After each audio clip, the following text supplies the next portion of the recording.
So I guess sometimes it depends on the position, I guess, too. Over to the Raiders, right? Curious what kind of interaction you've had with NFL people about Dwayne Haskins. It seems like there's some weird vibes out there about now he's not attending the draft.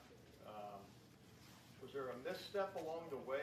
No, he never planned on going to the draft. Even I remember talking, I think last year at this time, he said if I ever had that opportunity, I wouldn't go to the draft. He just wanted to be with his family, and he's got a big family, a lot of supporters. So I think he wanted to do something back home. I think that's something he always wanted to do. And yeah, shoot, we've had almost all 32 teams come through and sit in my office, ask questions about him. They've had people come through. They've had quarterback coaches. They've had GMs, owners, presidents, and so everybody's coming through.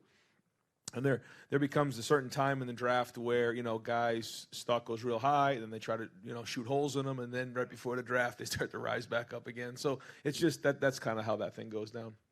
You have no qualms about his ability to do any of that? No, not at all. Front row middle, Dave. Ryan, I just want to ask you about the spring game format. You mentioned there's going to be a running clock in the second half. Will there be tackling? Will there be a mixing of thudding up and tackling, touch football? Like, what should it'll be thud. Yeah, it'll be thud. Yeah. I just thought about it a bunch, and really tackling in the spring is a dangerous thing. We spend so much time and so much effort recruiting these guys, getting ready to go. Just don't think it's worth it to try to put the guys to the ground right now. That leads to my next question. Like, I imagine for a head coach, it's a difficult balance to walk as far as practicing tackling. You want to practice it to a certain degree, I imagine, but you also, there's a fine line there where you don't want to risk injury. Can you elaborate on that, and just how much do you guys actually practice bringing them to the ground? So we have a drill that we do usually every other day. I'd say we've probably done it 6 or 7 times this spring, where it's a tackling drill, where our guys go through and actually tackle. But it's a very contained, self-contained drill, where we limit the exposure to get injured. Third row left, Dan. Ryan, in terms of the quarterbacks, as you go into Saturday's game, what are the things that you feel like you need to see from them in that game environment as you continue to evaluate them? Yep, I mean, the coaches are off the field, so now it's their team. What does their leadership look like? How do they manage the game?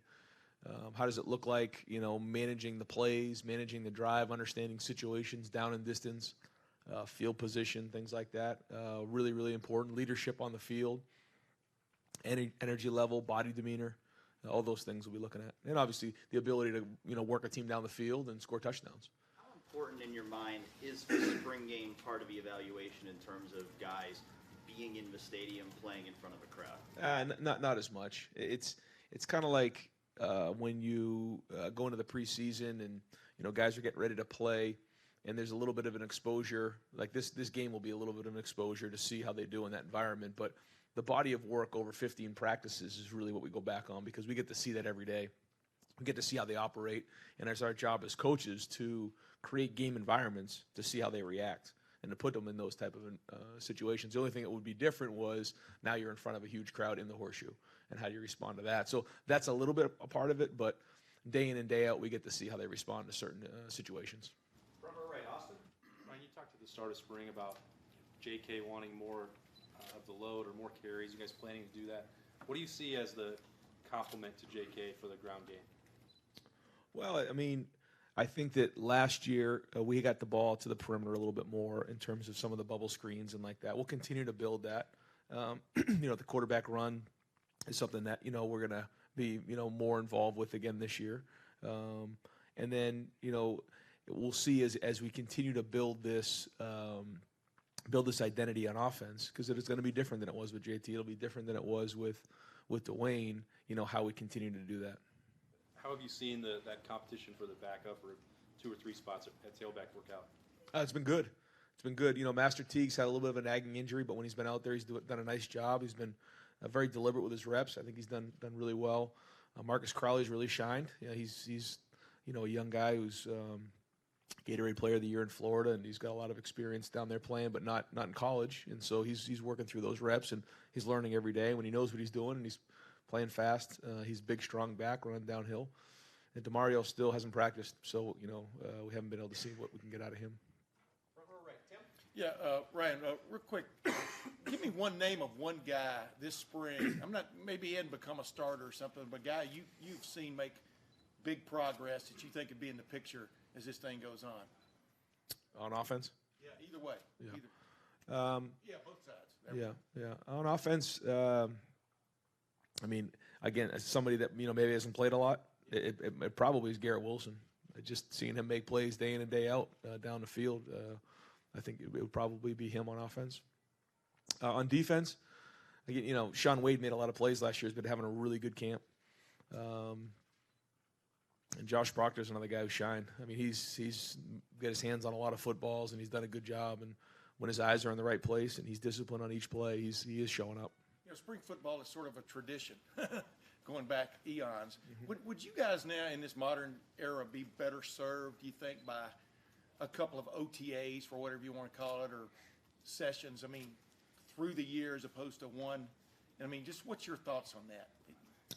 Yeah, I think anytime you do something like that, there is a ripple effect, and there are other unintended consequences and things that come through. So without just blurting out an answer, yeah, I'd love to do that, you don't have to think it through. But, there are things nowadays that we can do. We're not allowed to use a football, but we can do some, position-specific, drills and things like that. So that's good. And, we don't get to do a ton of football in the offseason, though. It's mostly conditioning things. And so the more we can do of that, I think the better. One last thing. You used to evaluate quarterbacks for the NFL. What is it about Dwayne, more than anything else, that you think stands out that in that final analysis when they decide to pull the trigger or not will be the deciding point for him? Yeah, I think when you look at what he did in 1 year, it's tremendous. But I think anytime you have a quarterback like that, you're looking for, what is his extraordinary skill? What is it makes him different? All the great ones have that. Excuse me. And I think his thing is his accuracy and his ability to see the field. He sees the field really, really well. And the ball was kind of always in the right spot. And, with 50 touchdowns and I forget how many interceptions, but he didn't throw very many interceptions. We threw the ball a lot. And so when you come back and really think about that throughout the season, I think that's really remarkable. And then his size. I mean, he's big. He can see over those linemen. He's not 6 feet tall. He's, he can really see. So I think the combination of those two make him different. Third row, second row left. Ari? Ryan, you've basically, done everything there is to do as a head coach, having coached some games last year and stuff, but it's your first spring game where, it's a big recruiting weekend. Yeah. How involved are you in putting together the list of who's coming? How closely do you talk with Mark? I mean, this is how do you go through? Can you just take me behind the scenes a little bit of just how much goes into the recruiting aspect of the weekend? Yeah, there's a lot. And we meet on it almost every day. We talk about it every day. And, Mark obviously is the guy who spearheads the whole thing, but we're all involved with it. And nowadays it's, 2019 signees who are coming back in to spend some time with us, and they're actually allowed to do a workout with Mick. That's great. See where they're at and find out, where they are in their progress. Have meetings with them on football, different things. And then the 2020s are big, the 2021, so even 2022s. So big opportunity, great chance for those guys to see what, game day's like. And, the amount of people that show up for our spring game is extraordinary here. So that's a huge selling point for us and shows the support of Buckeye Nation. But we meet on it every day. We go through the schedule. We go through making sure that, we're organized with all the people here. It is hard because there are so many visitors that sometimes you don't get to spend as much personal one-on-one time with each recruit, but the experience overrides that, and it's always really positive. Any new perspective that you might have now being the head coach in terms of how intensive this is, how different it is from just like a controlling aspect? I mean, being in this position now, is there any insight into, how different you might view recruiting in a weekend like this? It's just that as the head coach in college football, that's what you do, is recruit. In some of the weekends, the big weekends we had, once practice is over, I go in my office and recruits are just coming through all the way until I go home at night. And there's no watching football, there's no watching film. That's part of being a head coach. And it's not something that surprises me, it's just what it is. That's the reality of it. But at the end of the day, when you have a group of guys like we have here and the resources we have here, and you delegate and you empower those guys to really do their job, then that's the key to being a good leader. Front row left. Doug? When you obviously had a look at Matthew as a quarterback a little bit in practice at the end of last year after he got healthy, right? You got some sense of him. Watching Justin this spring live for the first time, As you stand here now, what did you take away? Are there things about Justin as a quarterback that you maybe didn't know before he got here? Obviously, you'd watched as much as you could. What did you learn about Justin Fields? In the recruiting process, had a chance to recruit him, had a chance to watch him practice in the spring and watch his films, like you said, but not a lot of one-on-one time and seeing the way he works day in and day out. Very impressed with his ability to retain information, his football IQ. You forget for such a mature kid, he really hasn't played much football at all. So it's the same thing. He and Matthew were in the same boat that way. Really, he's a freshman. They're both really freshmen. When you think about that, like it catches me sometimes that they were in high school last year. And so I think that both of the guys have done a good job grasping the information. But I think specifically the question you asked about Justin, I think his physical traits are tremendous. Just in terms of his size, his ability to move, he's got a strong arm. But then also he has good intangibles. He does. He understands what's going on. He sees defenses. He, like I said, has a good football IQ. So those are kind of the things that we've learned, and we're still learning as we go. It's only 15 practices. In the grand scheme of things, that's not a lot. And so we'll keep building into the preseason. We've talked about Garrett a couple times in here. How is he blocking, and how important in your mind is that aspect of determining which receivers are going to be out there and how much that is part of their job? He's blocking okay. He can do much better with that. He needs to get stronger, and he needs to do a better job in the preseason on blocking. And so that is very, very important. That's when we start getting into Big Ten play and we start, playing against some of those hard defenses. We got to be able to block. That's a big part of it. And he can improve in that area, and he knows that. That's one of those things we'll be talking about after the spring. But he's willing, and he's willing to stick his face in there, and that's 80% of it. And I know, as Lori asked, you're not making final determinations on starting jobs or anything close to that right now. But what have you thought about now being the head coach, that part of the job, when it comes down to who's going to play and who's not going to play? How will that go? How do you think you'll handle that? How much do you want to leave that up to the position coaches to make that ultimate decision? How much do you feel like, no, I've got to make the final call on guys? What's that going to be like for you? I think that, you start off with the position coaches, and most of the time it's already going to be decided. You know who the starter is. Guys over a period of time and have a body of work, you kind of know who the starter is. And then the position coach gives his information, and if it's close, they both play. And that's okay. We've done that around here a lot. And so, at the end of the day, I have the final say. But, again, empowering the position coach and the coordinators to give their opinion. And then ultimately it comes down to me. But, the majority of the time, everybody knows who the starter is. All right, Bill. What position groups are you most interested in seeing how they perform on Saturday? No one group in particular, actually. I just kind of want to see how, some of the guys go out there and play. I think when you look at on defense, a lot of guys have experience. They've played a lot of football, but they're in a new scheme, so kind of see how they put that on the field, what that looks like, in a game situation. On offense, we have guys who have some experience, but not a lot of game starts. And, the receiver group with Austin and Ben and KJ, those guys are a little more veteran. Chris Olave's, played some, not enough. The tight end group is a little bit more veteran. So those kind of, what you're going to get out of those group. It's the guys who haven't done it as much. Some of the guys on the offensive line, the quarterbacks. I'm excited to see how the secondary plays. I got a good feel what the defensive line is going to look like with Chase and Coop and Tyreek Smith and those guys coming off the edge. Interior guys, kind of excited to see what those guys look like. They've had a really good camp, and then at linebacker, I think that they've got their hands on a lot of balls. They've created, had another interception today, got their hands on a pass, and they've been more active, so that's good.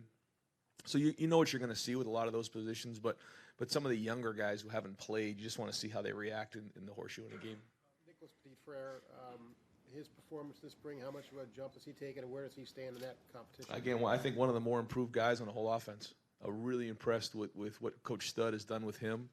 He got here this summer, and in a short order, he's really taken big strides. Is he perfect? No. Is he ready yet? No, but he's close, and very, very impressed with what he's done so far this spring. Very serious about his business, and doing a really good job. Can you just kind of go through the injuries? Who will not play on Saturday? Yeah, I don't. If you have somebody specific, I can kind of. But Will not play. yeah, Tough probably won't play. We're gonna probably go through that in the next day or so and really decide who will go. But yeah, Tough won't go. Who else you got? Fuller? Fuller won't go. No, he won't go. Yeah, the guys who have been kind of out, they're not going to play. Yeah, they're already- No, Thayer won't go. Jordan won't go. No, he won't go either. Chris will be like, we'll decide him and some of the other guys here in the next day or so, kind of where they're at. Yeah. Fourth row middle, Pat. Similar to what I was asking about recruiting, but from the team side, since you took over the program to almost the end of spring, what's something that you didn't know then that you know now going through this whole last 4+ months that you think has made you a better coach or whatnot? Yeah, I think the recruiting part of it just that's a huge just day in and day. That's just what it is, you know. So you can't really. There's not as much X's and O's. It's that kind of stuff. But it's something I knew, but maybe didn't appreciate enough is your staff and the trust that you have in your staff to, you know, relay the message that you're trying to relay to the team day in and day out. And I think our coaching staff's done an unbelievable job of creating this toughness that we've been talking about. Toughness on the field, toughness, you know, mentally, toughness, bringing energy every day, being consistent. And so our coaching staff really, and you rely on those guys, and you're only as strong as the guys that are around you. So you got to hire great people, you got to motivate them, and then they got to go do their job, and relay your message. And so that's something that, you know, I just really have thought about, you know, driving into work every day is, you know, how do I continually get the message to the team? And the best way to do it is through the assistant coaches. And I think we have one of the best staffs in America, and so we'll keep building on that as we go. Going back to the format with the game, are you guys going to draft teams? How do you break that up inside? No, we won't, because we want to have good on good. So we'll just kind of separate that out. And then some guys who have a lot of experience, you know, take Chase Young he's not going to play very much. So he'll quickly be out of the game. And so then how do we get somebody else back and behind him? We'll have several guys with double jerseys. So we'll kind of move them back and forth a little bit and making sure that, you know, we get those guys out of there early if we need to. And then we kind of go from there. But it really to be kind of like the first group against the first group, second group against the second group. And then as the game goes on, then we'll kind of adjust from there. Far left, Matt. Another part of the weekend is the coaches clinic getting started tomorrow. I mean, they've been doing it for years here at Ohio State. Just how important is that to the program? Huge. Yeah, our clinic that we're putting on starting tomorrow is really important to our staff. We've met on it several times, and the thing that we're doing is we're really going to do a great job in the clinics of having, you know, having an open door policy and trying to be as, you know, as real as we can and give the coaches what they need in terms of helping the Ohio coaches and anybody else who's coming. There's going to be people outside of Ohio coming to this clinic, and we want to help them. And so almost everybody on our staff is going to be presenting. I'll be presenting. The coordinators will be presenting, and then we'll have chalk talks along the way. We'll be available. We're going to do on-field demonstrations on Friday. And I just really want to show all the people, especially the coaches in Ohio, how important this is to us and how we're going to be a resource for them. I got a lot of feedback on how excited all the coaches are about coming to practice, about the way we're recruiting their kids, about the way our staff is just attacking Ohio and you know, the 3 to 4 hour radius. And this is just another part of that, just to show how important that is. We're going to be recognizing some really great coaches. Steve Speck goes again. Chris Spielman will be, you know, so we're going to do a good job of recognizing those guys too. I think that's important. And then some camaraderie. You know, we'll have, you know, at night we'll have the chalk talks, and then we'll have some socials and just kind of spending some time and making sure how they understand how important they are to us. Second row left, Bill. Ryan, I know that quarterback sort of coming and going is kind of the nature of the beast across the country now. For a guy like Matthew, who was here for basically a calendar year, Yeah. has the entire picture change around to the point where he's the longest tenured guy in the room now after 1 year. Just how have you seen him handle that and sort of grow sort of in that new role this spring? Well, it was hard for him because when he was here last year, he really wasn't able to do much because the timing was such that he came off of that knee injury, and then the season started when he was really full-time. And by then, we didn't want to put him down on the scout team where he had guys coming over the walls at him, and he was getting exposed to getting a guy falling on his knee because it wasn't there yet. So he was with us, and he was kind of in the back taking mental reps while Dwayne and Tate were taking most of the team reps. So he really wasn't doing a whole bunch. He was it was all up here. And that wasn't easy for him. It was a long fall, but it was the right thing to do because we didn't want to expose him to getting hit He wasn't really, confident on that thing yet. Went through the season. Bowl practice was big for him. He was able to get out there and start to get his feet underneath him. I think he's building his confidence every day. And I think that, the best practices he's had is the last probably 4 or 5. And I know when you're recruiting a guy, you're looking at his skills, obviously, but the fact that he sort of stuck it out in high school, knowing in the back of his head that he probably wasn't going to start until he was a senior, was any part of that appealing in your evaluation of him? You evaluate everything in this situation. His family, Minnie and Mike, are unbelievable people. His sister Ginger is awesome, and Matthew's a great kid. And so, when we look to evaluate bringing in anybody on our team, but also a quarterback, you look at the whole picture. Somebody jumped around from program to program, or were they loyal to their program? Did they work through and then have an opportunity, and then he goes out and has one of the best seasons in all of America and takes his team to a state championship in one of the toughest leagues in the entire country. So really impressed with that. And just really impressed with the way he goes to work every day, and that it's not about, what happens if I don't win the job? Am I going to try to go move somewhere else? No, he's a Buckeye, and that's really important. That's important to our team, and he's getting better. I mean, he's throwing the ball really well, improving in other areas, being challenged by his teammates. So it's been a great spring for him. And we got time for one last question. Third row right, Rob. Ryan, you've made it clear you're going to be the play calling guy in the fall, but I think going into spring, you said you're going to kind of let some guys have a hand in it. Sure. How has that gone? What's it going to look like Saturday? And what was the real purpose of that when you get right down to it, of having them do that? Yeah, I think a lot went into it. Kevin's mostly done some of that. Mike is, and actually, I've been on the headset too. And sometimes we'll have conversations before a play. What do you want to run in play it situations or situational times that we do that? And I think it's been good. It's good to hear what guys are talking about, what they like, what they want to hang their hat on. So I think that part's been good. But we'll split Mike and Kevin up at the spring game and then allow those guys to call the plays. I'll have a headset on listening in and give a little feedback here and there. But I just think it's good. I think it's healthy. I think it helps understand what guys feel strong about too, what plays they like. Because sometimes, when a coach suggests a play, if they feel strong about it, when they go in front of a group of people or in front of their position, they're going to sell it hard, and that's a big part of it. And so it gives you an idea of where guys are at. And it's been Kevin's done a great job, like he always has. He's been calling plays his whole life, so he's got an unbelievable feel for it, and so has Mike. How does that factor into the fall? Does it change any thinking you had of how it's going to work, the dynamic of play calling, or not? But Kevin and I have always had conversations, whether it was the first year or this past year, always back and forth, even in the first 3 games when, as I was acting head coach, it was the same type of thing. Kevin's always been involved with this, always has input. And typically we'll go through after a series, all right, what do you guys like here? Let's go a couple runs, a couple passes. We put a script together, and that's what we're calling. So, all the guys, and it's not just those 2 guys. I mean, Stud and Tony and Hart, they all have a hand in this play calling. So, and then at the end of the day, we all own it.